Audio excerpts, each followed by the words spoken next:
En esta mesa se habla sobre todo de la violencia machista y también de la respuesta institucional, pues de los juzgados, de las instituciones, cómo se comportan con todo el tema de la violencia y tal. Entonces ha habido varios puntos de vista.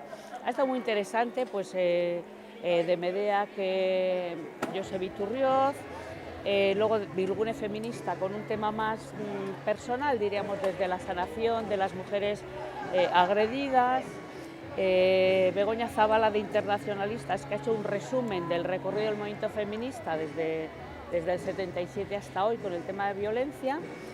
Luego de Justicia Minteguía, que han hablado, bueno, pues sí, de cómo resolvemos las feministas todo el tema del relato, del tratamiento, del castigo, de la cárcel, en la medida sobre todo de que las mujeres nos resarzamos de las agresiones, en fin, es un tema interesante.